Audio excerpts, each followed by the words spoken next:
Bonjour à tous. Je suis très heureux d'être parmi vous aujourd'hui. Merci donc à Loïc et à toute l'équipe pour l'organisation de cette journée. Je pourrais malheureusement pas être parmi vous cet après-midi parce que donc je suis invité à l'Assemblée nationale qui lance un groupe de travail sur les droits de la nature et donc il y a un lien donc avec nos travaux du jour, il me semble, principalement parce que pour paraphraser donc Bruno Latour, il est temps d'être enfin moderne donc le monde tel qu'on le connaît s'est construit sur une modernité qui donc selon l'injonction descartienne visait à faire de l'homme un maître et possesseur de la nature. Mais le problème, c'est que dans ce cas-là, donc une partie des êtres humains de cette terre n'étaient pas considérés comme des hommes, mais comme faisant partie de la nature, donc a été exploités dans ce sens. Et des études montrent notamment que le système de l'esclavage donc a constitué un plantationnocène, c'est-à-dire que toute notre organisation économique et notamment l'organisation de la mondialisation s'est construit sur ce principe de la traite des esclaves. Et donc, il y a forcément des liens entre diversité des origines et prise en compte des enjeux de nature. Donc aujourd'hui, je vous présente donc une étude croisée qu'on mène avec Olivier Meyer de l'Université Paris-Est Créteil, donc sur deux cas de bad buzz raciste, donc issus de la start-up Le Slip Français et de l'école de management EM Grenoble, donc dans le cas de controverse de blackface.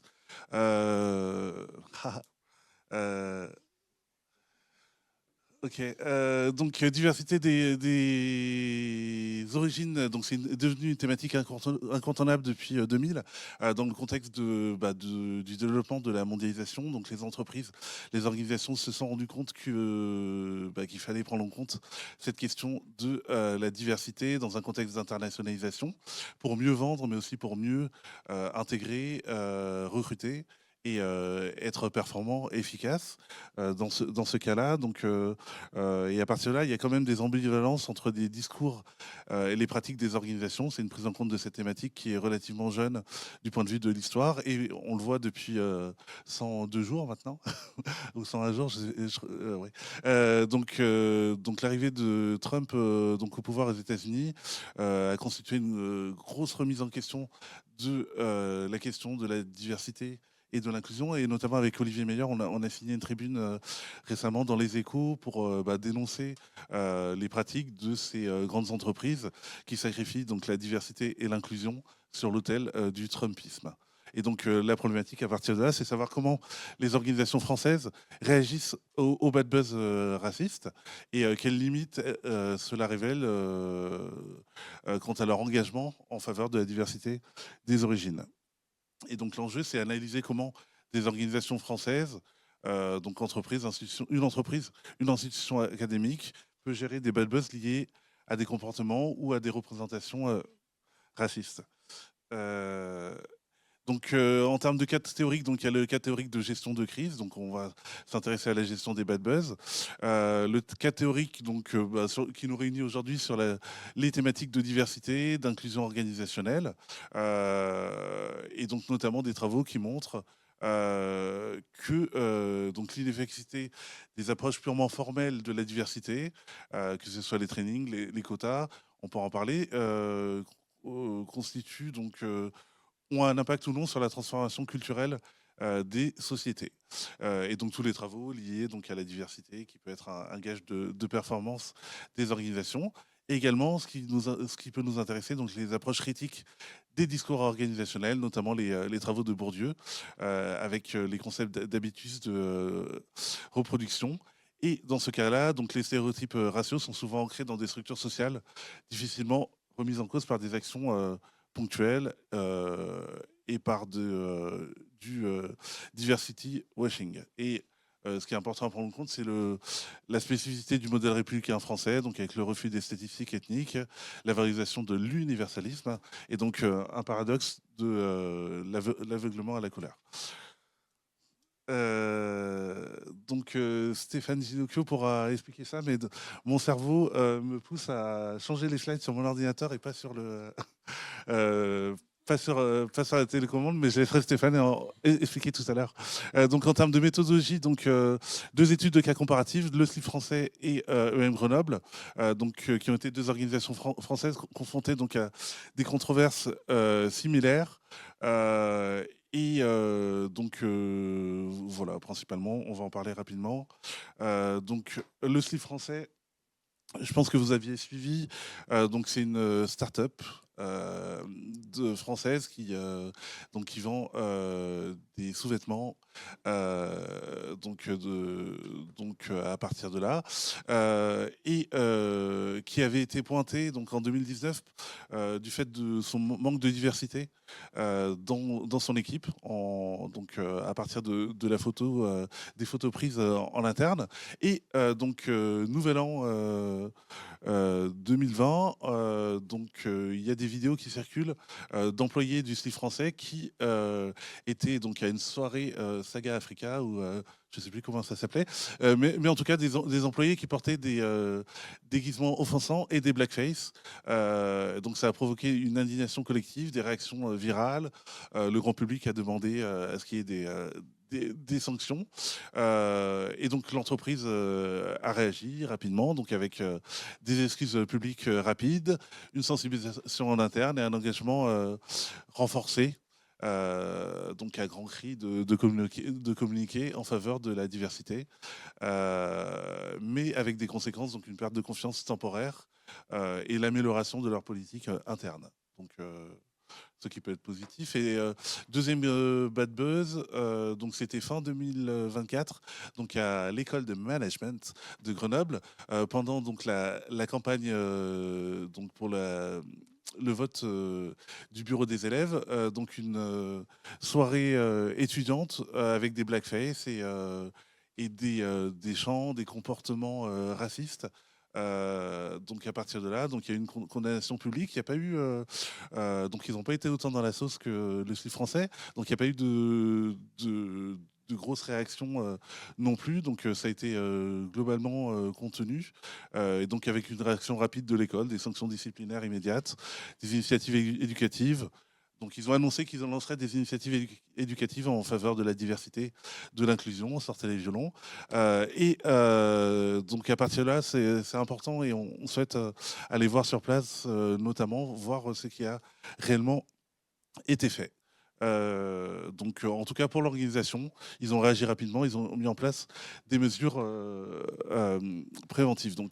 Là, on peut voir en analyse comparative comment les organisations s'y sont prises pour contenir cette sauce.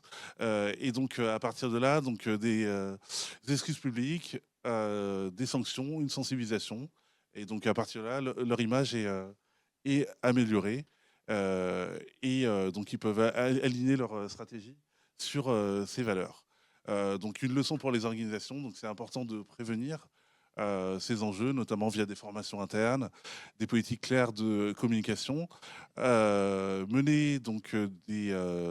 réagir rapidement. Donc ça, c'est important que les dirigeants montent au créneau, aillent dans les médias pour condamner ces actions. Les parties prenantes sont importantes aussi pour notamment continuer à sensibiliser quant aux attentes sociétales et avec un enjeu de mettre en place des mécanismes de mesure, d'évaluation en interne. Mais entre nous, tout ça, c'est du bullshit qu'on sert à nos étudiants tous les jours. Principalement parce que voilà, on apprend aux dirigeants comment réagir face à cette situation. Et voilà, la situation va être contenue.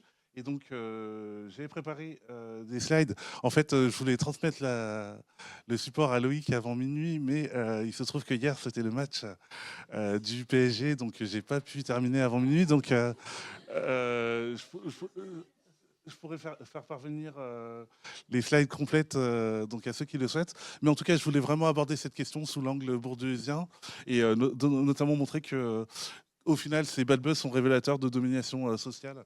Et c'est ça qui est le plus préoccupant parce que il faut repenser la manière dont forment nos élites avec un grand Z.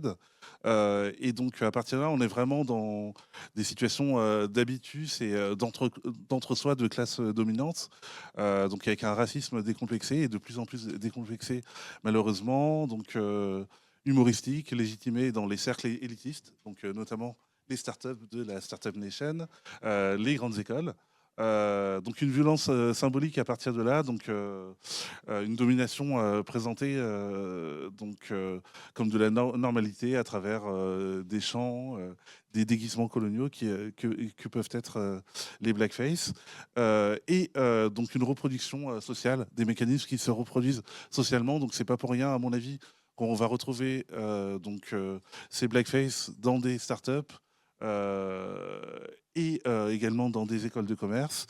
Donc on est vraiment dans un espace de distinction et de reconduction des privilèges. Donc à mon avis, en tout cas, et notamment dans le contexte actuel donc, de Trumpisme, remise en question, donc mise à la poubelle, des actions de diversité et d'inclusion, et qui a eu un effet notamment sur les systèmes de labellisation des universités et des business schools dans le monde, notamment avec AACSB qui a donc supprimé du jour au lendemain donc, les critères d'évaluation et de labellisation liés à la diversité et l'inclusion. Donc les business schools aujourd'hui ont beaucoup moins cette pression d'être sensibilisés à ces enjeux. Et donc je suis à titre personnel très, très inquiet quant à ces dérives et quant à la formation des élites et des classes dominantes dans ce cas-là. Donc à mon avis, il faut repenser donc le modèle des business schools et des écoles de commerce si on veut vraiment aborder ces problèmes à la racine. Et donc toutes ces leçons pour les organisations sont très sympas, mais donc au niveau du business school notamment, il y a un enjeu de dépasser les logiques élitistes du supérieur traditionnel, donc et changer le concept même d'excellence, donc et aller vers une excellence inclusive qui valorise donc les différentes trajectoires, trajectoires résilientes, les savoirs expérientiels, l'engagement citoyen. Un enjeu de valoriser les savoirs situés, les savoirs locaux, les expériences locales, changer les dynamiques d'implantation des campus à partir de là, et faire de ces campus des laboratoires de transformation sociale. Et c'est notamment pourquoi je me lève tous les matins pour travailler pour Ascensia Business School. Donc voilà, donc les bad buzz sont destructeurs, peuvent être des opportunités d'apprentissage. L'alignement des actions et des discours est clé pour la résilience organisationnelle, et on va vers il y a un enjeu de faire évoluer la gouvernance des entreprises dans ce cas-là, et avec des actions proactives clés qui peuvent être mises en place. Merci beaucoup.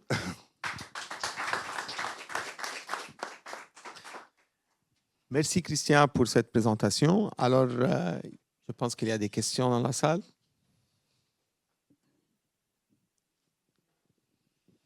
Bonjour, merci beaucoup Christian pour cette présentation digne d'un film, parce que comme vous l'aviez présenté, le titre, tous les événements, c'était palpitant.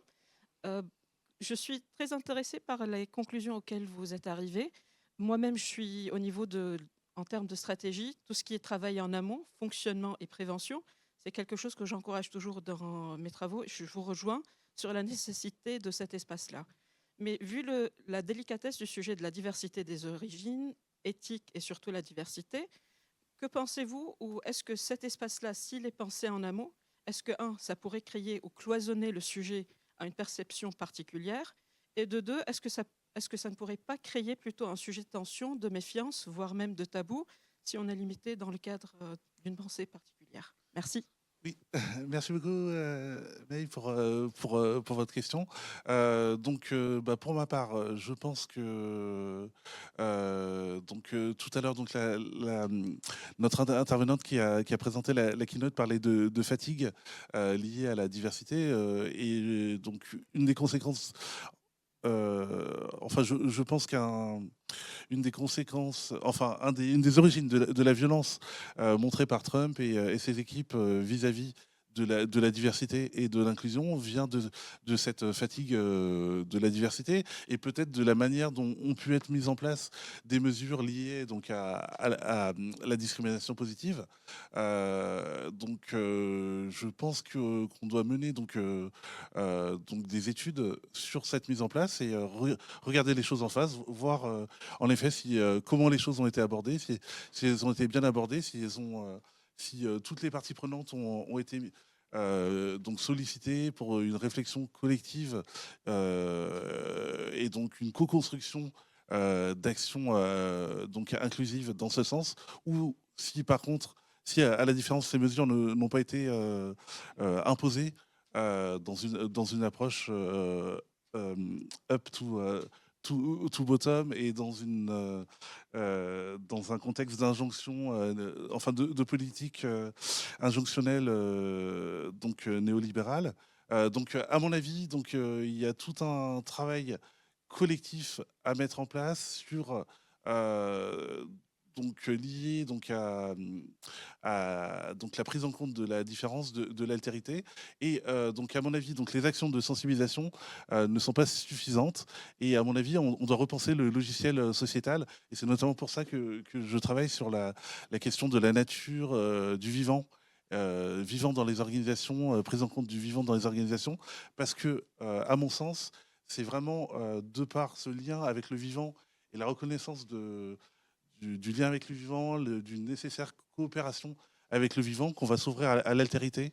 Et c'est notamment cette altérité qui pourrait provoquer de nouveaux mécanismes de réel vivre ensemble à partir de là.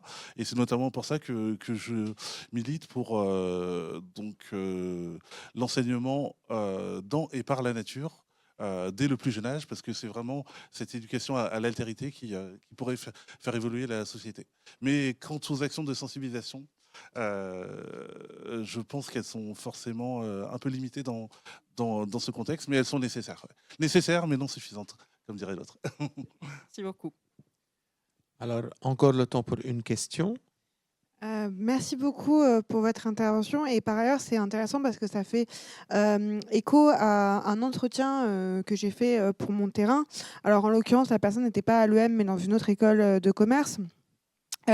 Sur de la même façon des faits de racisme qui, pour le coup, concernaient des vidéos. Et finalement, l'effet le plus problématique en fait de ces vidéos, c'est que donc cette personne-là, qui est donc issue de l'immigration, ça la fait se sentir pas à sa place. Et finalement, c'est quand même ça, à mon avis, le but premier de ces actions, c'est de faire comprendre à certaines personnes qui sont considérées par les acteurs de ce racisme comme n'étant pas en fait à leur place dans ces écoles.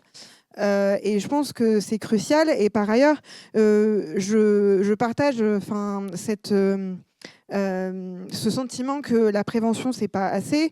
J'ai été à l'ESSEC pendant 3 ans et il se trouve qu'en 2022, un sondage a été fait parmi les étudiants de l'ESSEC et 30% déclaraient voter pour Zemmour. Et quelqu'un qui vote pour Zemmour, c'est pas de la prévention qui va le faire changer d'avis. Qu'est-ce que vous préconisez face à cette réalité qui est que il y a des personnes dont c'est pas de la formation, c'est pas de la prévention qui va permettre de leur faire changer de mentalité. Oui. Merci beaucoup. Merci pour votre question et vos témoignages que je partage tout à fait. Donc, moi, ce que je préconise, c'est de prendre le maquis. On a beau sortir les violons, donc à partir de là, je pense que les choses n'évolueront pas. Donc, il faut faire les choses différemment et penser des nouveaux modèles d'enseignement et on essaie d'y travailler, de travailler à ça au sein d'Ascensia Business School, notamment de par donc les enseignements, le décloisonnement des campus et le fait d'essayer de faire des campus des véritables laboratoires citoyens en fait. Même si dans cette logique on on rentre pas dans les clous ou pas dans les standards. Donc, il y a cet enjeu de faire les choses différemment. Donc, et voilà, principalement.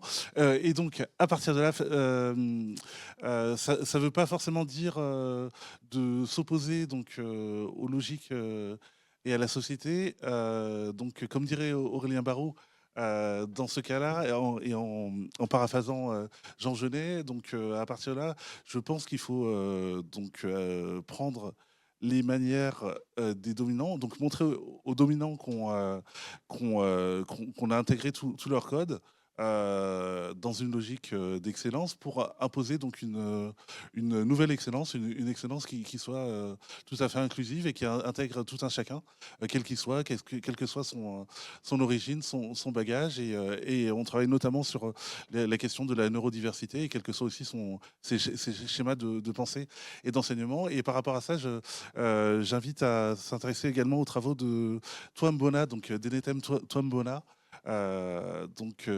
qui travaille sur le marronnage.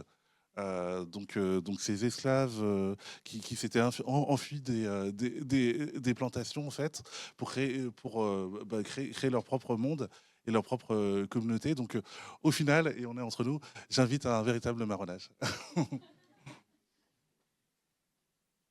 Si tu me permets d'apporter un élément de réponse à cette question passionnante suite à nos échanges très fréquents, Christian, en réalité, pour des gens qui ont un QI, alors je sais pas, je vais peut-être pas faire le lien entre le vote et le QI, c'est pas le moment ici, mais en tout cas pour des gens qui sont plutôt étanches à un changement de logiciel, on peut changer de niveau de langage. Et ce que je fais, par exemple, dans tous mes cours, quand j'enseigne pour le Collège de Paris International à l'étranger, ou quelquefois je vais en Afrique du Nord et il y a des subsahariens qui sont plutôt ostracisés là-bas et considérés effectivement comme des gens qui n'ont pas le même niveau. Je leur rappelle d'abord qu'on est des semblables. Et pour ça, je passe par un langage qui est le langage de l'émotion et du ressenti, qui là est commun à tous les humains et peu importe le QI.